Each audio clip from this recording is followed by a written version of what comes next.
So ఇప్పుడు మీరు జాతకం చెప్పినారు కదా, ఎట్లా ఏ దేవుడు? ఫస్ట్ నాకు ఒక డాక్టర్ అన్న ఆయన దేవుడు కాదు, ఒక డాక్టర్ అన్న ఆయన పరిచయం. నాకు 3 సంవత్సరాలు పాపప్పుడు ఆయన వదిలేశారు, వేరే పెళ్లి చేసుకున్నారు. అందుకు నాకు ఒక బుక్స్ చదివించారు, జాతకాలు అవి బుక్స్లు చదివించారు, డాక్టర్ కోర్సు చదివించారు, హోమియోపతి.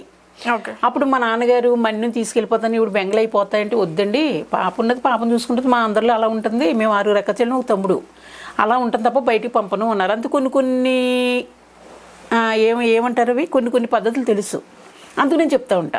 ఇలా చూపితే దీన్ని బట్టి నేను జాతకం చెప్పేస్తా, ఈ రేఖల గురించి చెప్పేస్తా, పిల్లలు ఎంతమంది పుడతారో చెప్పేస్తా. అది అలాగే నీకు ఏమి చూడకుండా నాకు చెప్పాలనిపించింది చెప్పాను. రైట్, ఇప్పుడు నీ జాతకం చెప్పు. నా జాతకం బంగారువే, లక్ష్మీపుత్రాలు. నిజం రియల్గా కూడా లక్ష్మీపుత్రు. కానీ నాకు వెంకట సుబ్బలక్ష్మి పేరు, అంత కనకం పెట్టుకున్నారు. నేను ఎవరికి ఎదురొచ్చినా ఏం చేసినా సరే శుభం జరుగుతుంది, కనకం పెట్టుకున్నారు. ఇప్పుడు కూడా ఎక్కడికి వెళ్ళినా ఏ డైరెక్టర్ అయినా సరే లక్ష్మి గారు వచ్చారంటే అన్ని శుభాలు జరుగుతాయి అంటారు. అర్థమైందా? హరిప్రసాద్ గారు కూడా నన్ను కాశీ తీసుకెళ్లారు, నాకు నంది అవార్డు ఇచ్చారు. 170 మంది 180 మంది ఫంక్షన్లో నాకు నంది అవార్డు ఇచ్చారు హరిప్రసాద్ గారు.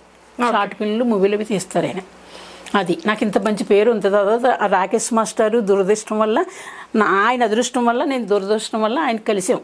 15,000 నెలకి ఇస్తాను, ఒక ఇల్లు రాస్తాను అంటే నేను నాది కార్డ్ నెంబరు 724 షూటింగ్ అయితే ఇంట్లోనే పోనీ అలా ఉండొచ్చు, ఆయనకు ముద్దండి రోజులు వెళ్ళిపోతాయని వెళ్ళా. నా గుండె నున్నగా గీగాడు ఆయన.